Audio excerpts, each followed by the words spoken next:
राजकोट में एक आत्म सर्विस कंपनी में काम करने वाले जितेंद्र परमार एक मध्यम वर्ग के प्रामाणिक इंसान हैं। उनकी शादी को करीब 4 साल हो चुके हैं। उन्हें एक बेटा भी है। वैसे तो जितेंद्र पाठ पूजा में कम ही मानते हैं, पर रास्ते में मंदिर या मस्जिद आ जाए तो सिर झुका भी लेते हैं।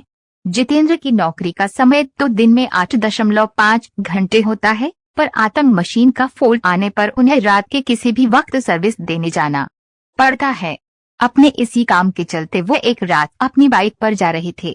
उन्हें शहर से थोड़ी दूर बसे एक रिहायशी इलाके के पास में आत्म फॉल्ट ठीक करने जाना था। वैसे तो इस काम के लिए 2 एग्जीक्यूटिव जाते हैं, पर जितेंद्र का पार्टनर उस रात बीमार था तो सर्विसिंग के लिए उन्हें अकेले ही जाना पड़ा। स्पॉट पर जाकर जितेंद्र ने अपनी बाइक स्टैंड पर लगाई। तभी उन्हें वहां आत्म बूथ पर एक लड़की दिखी। जितेंद्र ने सोचा कि उसे शायद पैसे निकालने होंगे और वे आत्म मशीन के ठीक होने का वेट कर रही होगी। फॉल्ट ठीक करने के लिए जैसे ही जितेंद्र एटीएम बूथ के अंदर आए तो वह लड़की भी अंदर आने लगी। सिक्योरिटी गार्ड ने उन्हें बाहर रुकने के लिए कहा। अब जितेंद्र अपना काम कर रहे थे, तभी अचानक उसकी नजर आत्म बूथ के बाहर गई। वहां उन्होंने जो देखा उसे देखकर उसके पसीने छूट गए। बाहर खड़ी लड़की आत्म गार्ड की मुंडी अपने हाथ में लिए खड़ी थी और वह जितेंद्र की ओर घूर कर देख रही थी। यह सब देखकर जितेंद्र का दिल बेतहाशा तेजी से धड़कने लगा। उन्होंने वहां से नजर हटा ली और सोचा कि ये उनका भ्रम होगा। वो ये सब सोच ही रहे थे कि तभी अचानक उनके सीनियर का फोन बज उठा। ये फोन वहां का फॉल्ट जल्दी ठीक करने के लिए था। कांपते कांपते जितेंद्र फिर से काम पर लग गए। थोड़ी ही देर में उन्होंने आत्म मशीन ठीक कर लिया। इस बार आत्म बूथ से बाहर देखने पर सब नॉर्मल लग रहा था। वह लड़की भी वहां खड़ी थी और एटीएम बूथ का गार्ड भी उसके पास आराम से खड़ा था।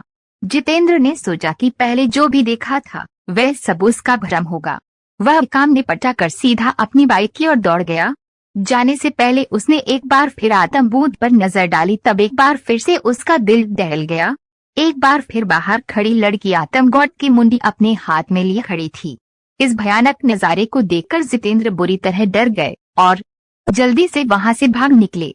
राजकोट वापस लौटते वक्त भी उन्हें बार बार ये भास हो रहा था कि उनकी बाइक के साथ कोई परछाई चल रही है। वे घबराए हुए बीके चलाए जा रहे थे कि ना जाने कैसे अचानक ही उनकी बीके बंद हो गई और ठीक एक बरगद के पेड़ के पास जाकर रुकी। जितेंद्र जी को यकीन नहीं हो रहा था कि उनके साथ ये सब सचमुच हो रहा है। उन्होंने नजर उठाई तो बरगद की शाखा से झूलती एक आकृति नजर आई। उसके हाथ में एक नरमुंड था और वो अजीब घरघराहट भरी आवाज में कुछ बोल रही थी। जितेंद्र जी ये सब देखकर वहीं जड़ हो गए। न उनकी चीख निकली न उनके अंदर हिलने की ताकत बची। चुड़ैल पेड़ से उतरी। उसके उलटे पांव देखकर जितेंद्र जी के पसीने छूट गए। उन्होंने आंखें मूंद ली और भगवान को याद करने लगे। चुड़ैल उनके बगल में आकर बैठ गई और उनका सर सहलाने लगी। इसके बाद जितेंद्र जी को कुछ याद नहीं कि उनके साथ क्या हुआ। जब होश आया तो वे एक हॉस्पिटल में थे। सुबह कुछ स्थानीय लोगों ने उन्हें बेहोश पड़ा देखकर हॉस्पिटल पहुंचा दिया था। इस घटना के महीनों बाद तक जितेंद्र बेसुध रहे और काफी पूजा पाठ के बाद ही उनकी हालत फिर से सामान्य हो पाई। अब वे राजकोट छोड़ चुके हैं और एक सामान्य जीवन जी रहे हैं। प्लीज कहानी को सब्सक्राइब करना। धन्यवाद।